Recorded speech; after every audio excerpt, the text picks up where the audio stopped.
She's barking. That distinctive pointer bark, sharp and insistent, the one that means danger is coming. The crew of HMS Grasshopper knows this sound. They've learned to trust it over the past 3 years. 30 seconds. That's how much warning she gives them. 30 seconds before the sky fills with the scream of Aichi dive bombers. Valentine's Day, 1942. The South China Sea. The ship is overloaded, riding low, packed with refugees fleeing Singapore's fall. Women, children, 75 souls who thought this gunboat was their escape route. They're wrong. The Japanese bombers appear exactly when Judy said they would. Black shapes against the tropical sun. D3A VAL units that have been shredding British defenses for 2 months. The first bomb misses by 50 meters. White water erupts. The second hits 20 meters out. The ship shudders. The third punches straight through the forward deck and detonates in the engine room. Metal screams. Steam explodes upward in a scalding column. The bow lifts 3 feet out of the water from the force of the blast. Men are thrown like dice across the tilting deck. Judy hits the bulkhead hard, yelps, scrambles for purchase as the ship begins its death roll. 14 minutes. That's all the time they have before HMS Grasshopper slips beneath the surface. 14 minutes to abandon ship while the water burns. Oil from ruptured tanks spreading across the sea, igniting, turning the ocean into a ring of fire. This is how Judy's war begins, not with glory, with drowning and flames and the impossible mathematics of survival. But let's go back. 6 years earlier, Shanghai, 1936. The Yangtze River cuts through the city like a brown wound, and the British Empire maintains its presence with gunboats, the Dragonfly class, sleek river warships built for the peculiar violence of China's civil war. Aboard HMS Nat, a crew of working-class Royal Navy sailors acquires something unexpected. An English pointer puppy, white coat with liver-brown patches, aristocratic bloodlines, the kind of dog that belongs on hunting estates, not military vessels. But the men are homesick. They're thousands of miles from England, patrolling a river where artillery fire echoes every night, where the smell of death drifts across the water from burned villages. They need something, a piece of normalcy, a reminder that another world exists beyond this endless foreign war. So they keep her. Name her Judy. She adapts faster than anyone expects. The deck becomes her territory. She learns the watch bells, the rotation of duty shifts, the exact rolling motion required to walk a narrow gunboat without falling overboard. She discovers which sailors share food and which ones prefer solitude. The smell of cordite becomes ordinary. Diesel fumes become home. The distant thunder of cannons becomes background noise. This pointer, bred for genteel bird hunts on manicured grounds, transforms into something else entirely. A warship dog. A creature of diesel and gunpowder and the Yanks' brackish water. 3 years pass. Wars expand. By 1939, Judy has transferred to HMS Grasshopper, redeployed to Singapore as tensions with Japan escalate toward inevitability. She's fully grown now, muscle and instinct honed sharp. The crew begins noticing something they can't explain. Before air raids arrive, before any radar picks up incoming aircraft, before human ears detect engine noise, Judy changes. Her ears swivel and lock onto empty sky. Her body goes rigid, that classic pointer stance. A growl builds deep in her chest. 30 seconds later, every time, the bombers appear. It's not random. It's not coincidence. She's detecting something beyond human sensory range, giving them precious warning time. Time to reach cover. Time to man defensive positions. Time to prepare for impact. The crew stops calling her a mascot. She becomes operational equipment. A living early warning system with 4 legs and a heartbeat. By December 1941, when Japan's lightning offensive shatters British and American defenses across the Pacific, Judy has already saved multiple lives through those 30-second warnings. She doesn't understand what she's doing. doesn't comprehend the concept of war or strategy or survival. She just knows danger comes from the sky, and her humans need to know before it arrives. That instinct, that simple biological imperative to warn the pack, is about to become the difference between living and dying. The attack comes on Valentine's Day, 1942. The date would be grimly ironic if anyone had time to notice. HMS Grasshopper is fleeing Singapore, overloaded with refugees, women and children packed below deck. The ship riding dangerously low in the water. The Imperial Japanese Navy controls the sea. The Imperial Japanese Army controls the land. There is nowhere safe. Only the desperate mathematics of trying to reach Sumatra, trying to find a port still in Allied hands, trying to survive one more day. The sky fills with the scream of Aichi dive bombers, the D-3A Val units that have been tearing through British defences for 2 months. Judy is barking, that distinctive pointer bark that means danger, but this time there's no avoiding it. The bombs walk across the water in perfect geometric progression. The first one misses by 50 meters, the second by 20. The third punches through the forward deck and detonates in the engine room. The explosion lifts the bow 3 feet out of the water. Metal screams, steam erupts. Men are thrown across the deck like dolls.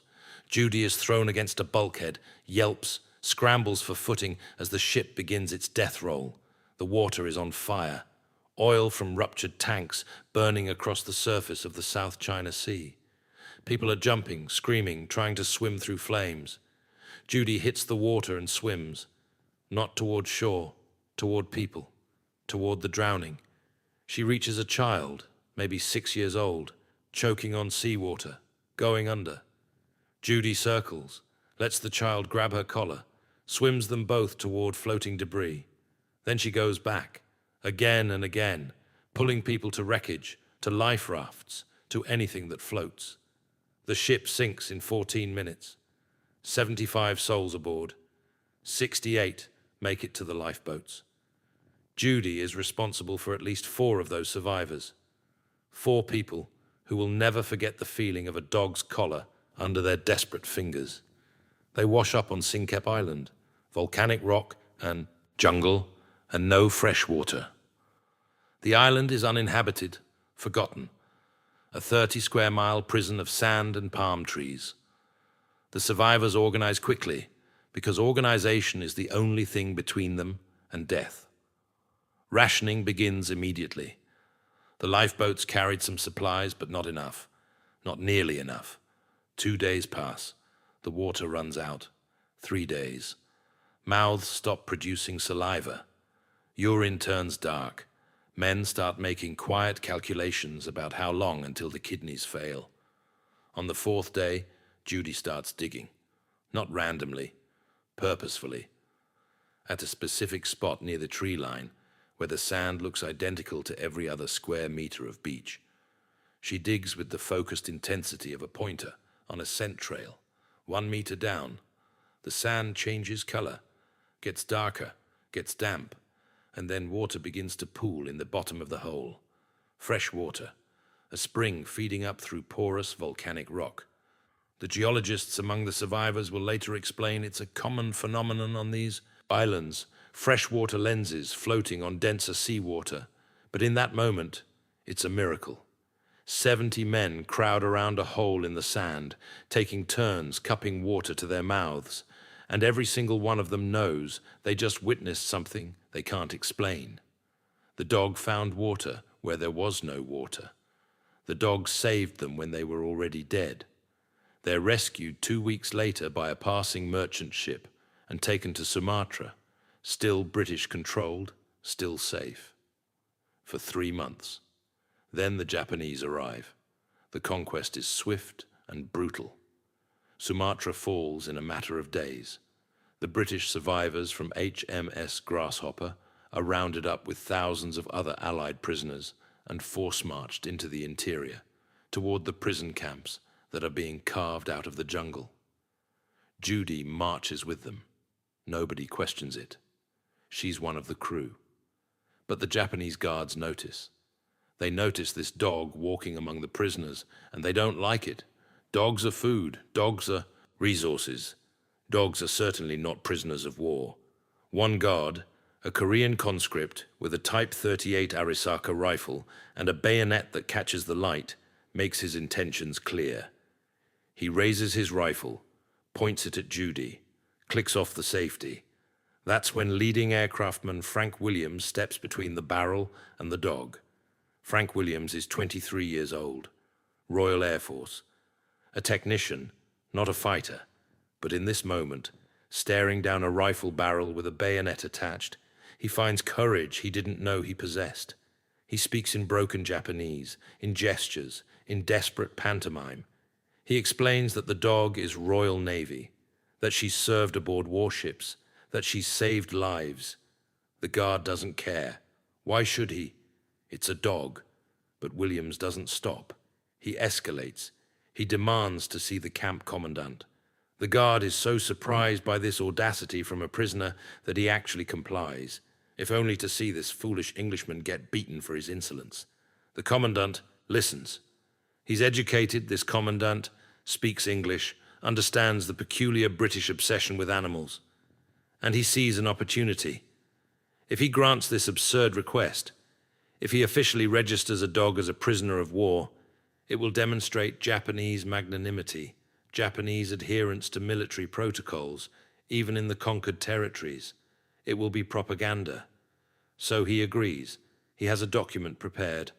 Official Imperial Japanese Army documentation. Prisoner of war 81A species, dog, name, Judy. Date of capture, May 15th, 1942. A metal tag is fashioned, the inscription punched into soft aluminum, POW 81A, hung on a length of hemp rope around Judy's neck. Frank Williams has just achieved the impossible. He's made a dog a legal prisoner of war, the only one in recorded history. But legal status doesn't mean safety. The camps are hell. Sumatra's jungle presses in from all sides, humidity over 85% every single day, rain that comes in walls of water during monsoon season.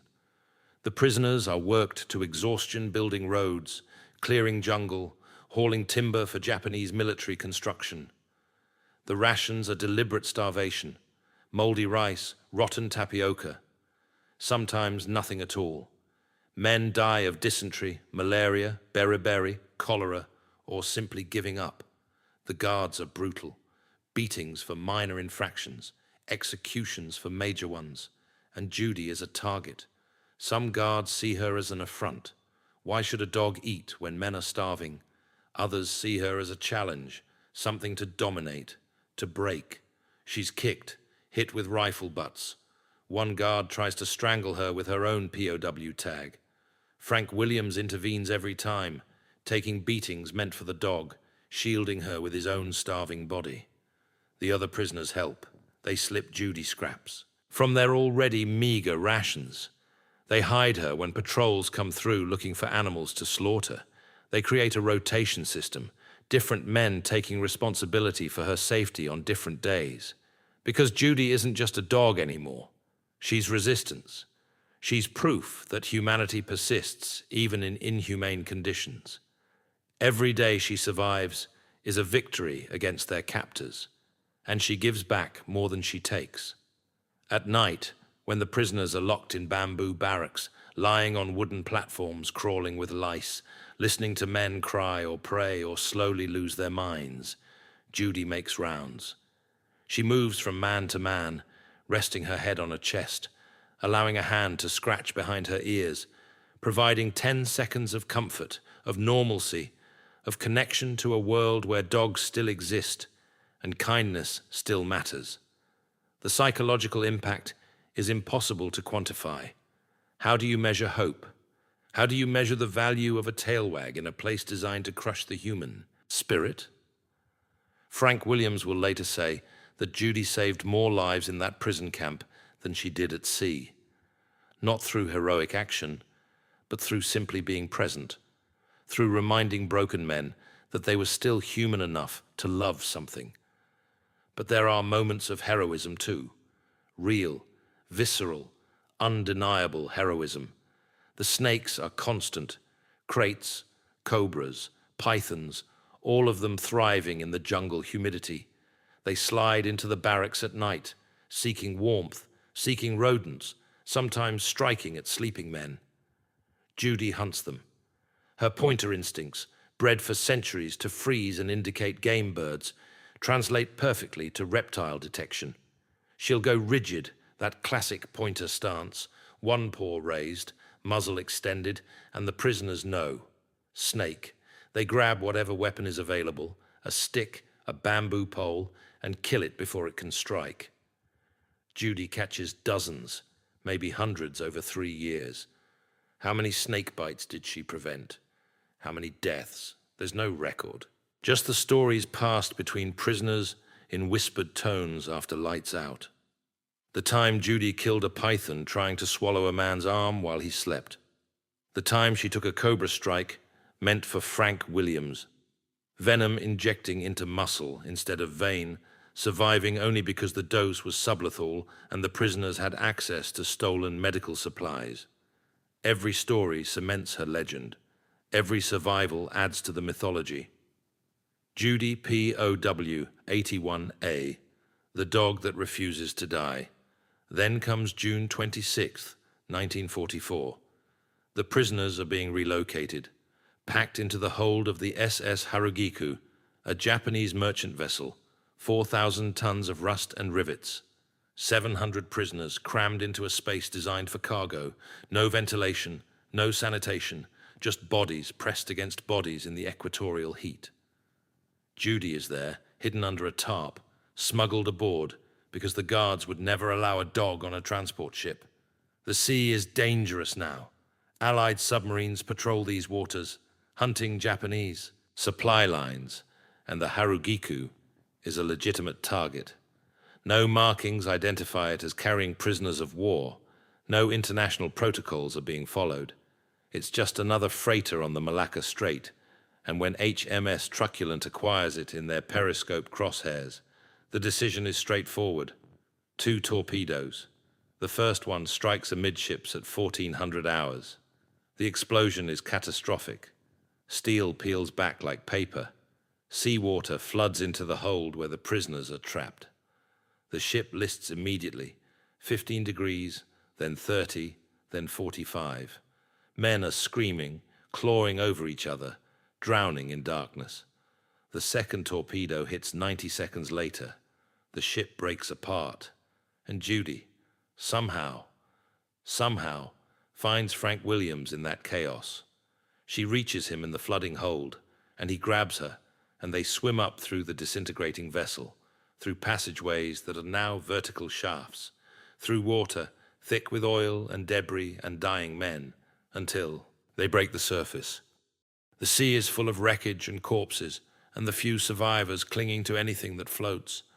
Judy swims between them, just like she did when the Grasshopper sank 2 years earlier. She finds men going under and circles them, gives them something to hold on to, keeps them afloat until rescue boats arrive.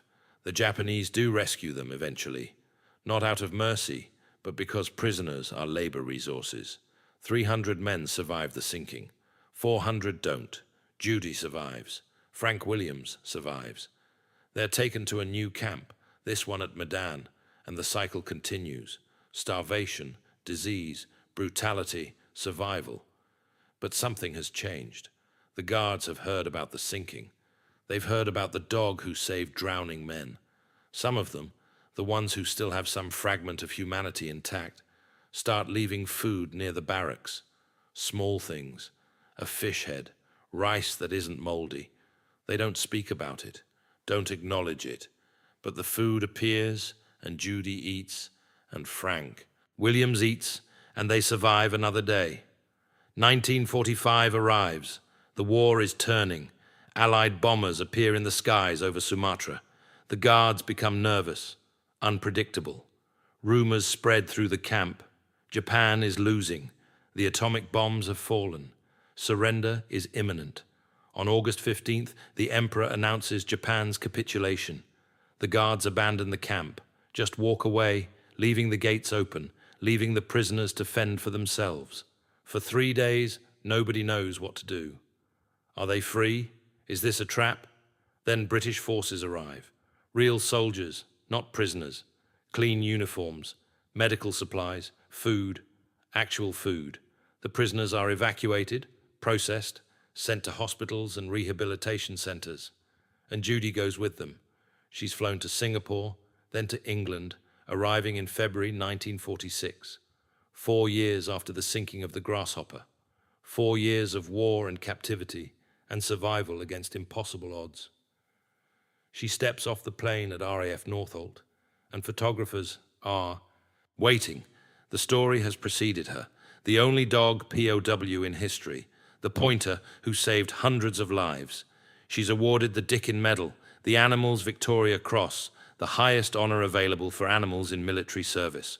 The citation reads, "For magnificent courage and endurance in Japanese prison camps, which helped to maintain morale among her fellow prisoners, and also for saving many lives through her intelligence and watchfulness." Frank Williams adopts her officially. They live together in Portsmouth. Judy never fully adjusts to peacetime. She startles at loud noises, refuses to enter enclosed spaces, won't eat until Frank eats first. The trauma is permanent, written into her DNA now, into her nervous system. But she's safe. She's home. She lives until 1950, dying at age 13 from a tumor, buried with full military honors in a cemetery for war animals. Her grave marker is simple. Judy, POW 81A. They also served. Decades pass. The survivors of the camps grow old, die off, take their stories with them. But Judy's story persists. There are books now, documentaries, a permanent exhibit at the Imperial War Museum. Children learn about her in schools, this dog who became a prisoner, who refused to submit, who saved lives through courage and loyalty, and the simple act of being present when presence mattered most. What does her story mean? On the surface, it's an animal story, a heartwarming tale of a brave dog in wartime. But look deeper. Judy represents something more profound. She's proof that humanity persists in inhumane conditions, that compassion isn't a luxury, it's a necessity. Those men in the camps, starving to death, dying of disease, being worked until their bodies failed, they had every reason to kill Judy, to eat her, to eliminate one more mouth to feed. But they didn't. They protected her. They shared their rations. They risked beatings, and worse, to keep her alive. Why? Because Judy reminded them of who they were before the war. She was a connection to normalcy, to home, to the possibility of a future where kindness still existed. Every day they kept her alive was an act of resistance against a system designed to dehumanize them. And Judy gave back, not through strategy or planning, but through instinct. The water on Sinkep Island, the snake hunts, the rescue operations during the sinkings, the simple comfort of her presence in the barracks at night. She was their alarm system, their morale officer, their reason to survive one more day. This is the paradox of war. In the midst of mechanized death and industrial-scale cruelty, the smallest acts of kindness become monumental. A dog licking a man's hand, a tail wag in response to a whispered name. These things shouldn't matter in the calculus of survival, but they do. They matter more than anything. Because survival isn't just about keeping the body alive, it's about preserving the soul. And Judy did that. For Frank Williams, for the crew of the Grasshopper, for 700 prisoners across multiple camps over 3 years, she preserved something essential. She kept them human. That's her legacy. Not the medals or the books or the museum exhibits, but the testimony of old men who would weep when speaking her name decades later, who would describe in shaking voices the moment they felt her warm weight against their chest in a bamboo barracks in Sumatra and remembered they were still capable of love. The metal tag is preserved. POW 81A. It sits in a glass case in London, tarnished aluminum on frayed hemp, and if you look closely, you can see where the rope wore grooves into the metal from 3 years of constant wear. 3 years of Judy moving through hell with that tag, marking her as something unprecedented in military history. A dog with official status, a dog with documentation, a dog with rights, however theoretical those rights were, in a system that barely acknowledged human rights. Frank Williams kept the tag after her death, carried it with him until he died in 1985. His family donated it to the museum, along with photographs, letters, official documents, the evidence of something impossible that happened anyway. A dog became a prisoner of war. A dog saved hundreds of lives. A dog proved that even in the darkest chapters of human history, connection and compassion can survive. So what can we learn from Judy? What does a pointer from Shanghai have to teach us in the 21st century? Maybe this, that heroism isn't always grand gestures and dramatic sacrifices. Sometimes it's simply refusing to abandon what we love. It's sharing our rations when we're starving. It's risking punishment to protect the vulnerable. It's choosing connection over isolation, hope over despair, life over death. Frank Williams didn't have to step between that rifle and Judy. The prisoners didn't have to share their food. Judy didn't have to circle back to drowning men when she could have swum to safety. But they did these things anyway, because that's what love demands. Love isn't a feeling. It's a series of actions taken in defiance of logic and self-interest. It's digging for water when there is no water.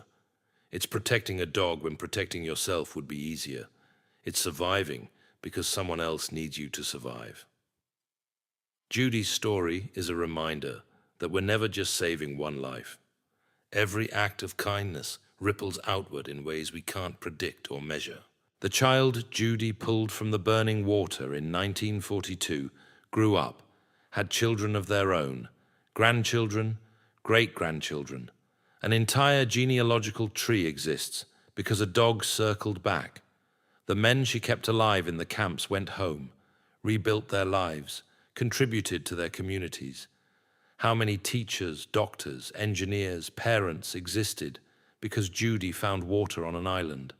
How many lives were touched by the men she kept sane through 3 years of captivity?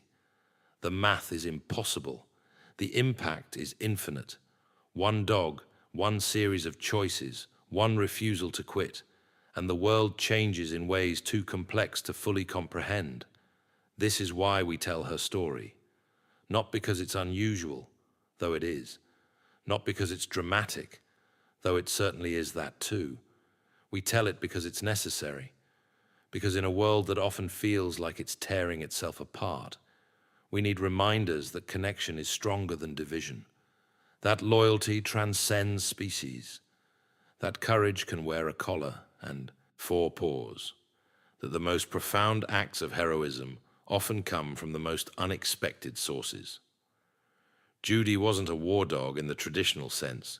She wasn't trained for combat or bred for military service. She was just a pointer who ended up on a gunboat and then refused to quit when quitting would have been easier. She was a living embodiment of the principle that you don't abandon your crew. Ever, under any circumstances. Even when your crew is human and you're a dog, and the entire logic of survival suggests you should run.